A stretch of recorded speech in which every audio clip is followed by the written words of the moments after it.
All right, guys, what's going on? So I actually pretty much spent the entirety of the day kind of out and about, but I did my best to keep my eye on what was happening with college football, right? Like keeping tabs on all the scores and whatnot, and got a pretty good feel for how everything won, or how all the games kind of went. But it wasn't until 5-10 minutes ago here where it just dawned on me. I'm sitting here watching all the highlights from today's action, and I'm looking at these games. The Kansas States of the world, the Floridas, the Mississippi States, the Virginias, and even in losing efforts, you still have teams like LSU and Ole Miss and Oklahoma. I'm not too sure who won the Texas Tech game, but that game was also high scoring. The point I'm trying to get to is, I'm watching all these teams completely just, they're moving the football effortlessly, right? Whether they're throwing deep, they're throwing short, they're throwing intermediate, they're scrambling, everything's working off the play action, whether they're running the football. You have all these teams out there just dominating and just rattling the scoreboard up with points, field goals, touchdowns. It's insane to watch. And in today's day and age, with all these rules surrounding offensive football or helping offensive football, with the targeting penalties and all the rules, kind of protecting the quarterback and everything with pass interference, can barely touch these wide receivers.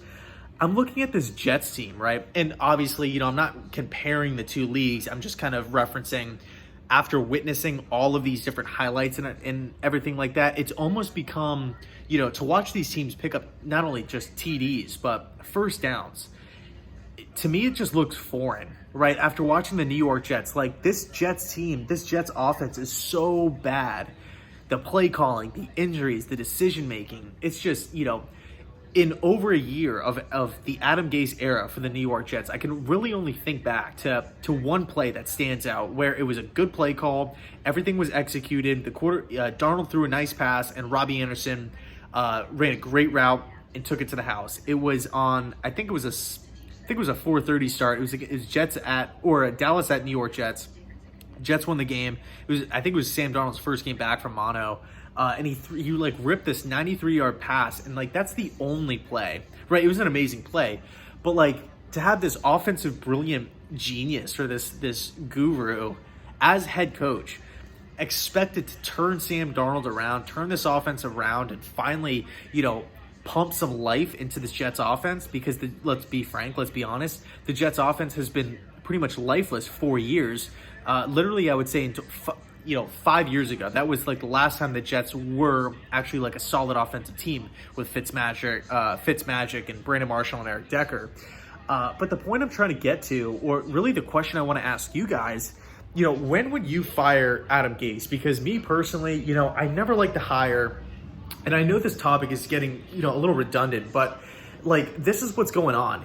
This is when are the New York Jets going to wake up here and realize that Gase is not going to take this team to the Super Bowl? And yeah, we're playing the Indianapolis Colts this week, but it's almost like, the writing is on the wall with Gase. And you could say the same thing. I actually uploaded a video on this, with Matt Patricia. It's the same deal with him. Everybody knows, the players, the other teams around the league, the fans. I feel like even management knows that these coaches are not these guys are not the guys that are going to take this team to the promised land, that are going to take these teams to the next level.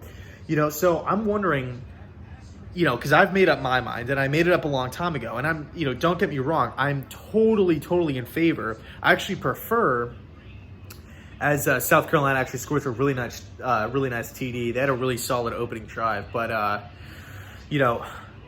all in favor for giving these coaching staffs a long time to kind of develop and really, create the roster, create the identity, create the mission, if you will, or create the end goal, and really just kind of sink their teeth into the roster and make it their own. But with Adam Gase, it's literally been nothing but negativity. I cannot think of one positive thing.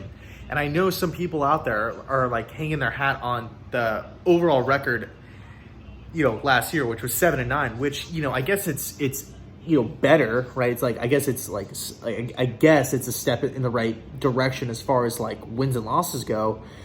But when you look at the quality of games last year, it was it was just brutal, right? The Bengals game, the Dolphins game, blowing the lead against the Buffalo Bills, the primetime game against the Patriots was a complete embarrassment where Darnold just looked horrible and he's like, oh, I'm seeing ghosts that whole game. What else? Like the Eagles game, Trevor Siemian looked horrible. Darnold did not really look good. Luke Falk did not look good, and it just kind of begs the question: like, what more has to happen? What else has to transpire for this Jets team just to move on and find the guy, right? And there's a couple solid names out there, right? I mean, you have guys like Eric Bieniemy, the obvious guys like Arthur Smith and Robert Saleh and LaFleur from San Francisco and all these different guys. Then you have some low key guys that like nobody's talking about. All right, guys, so my phone ended up having too much storage here, but really the gist or the point of this video, really a simple question for you guys.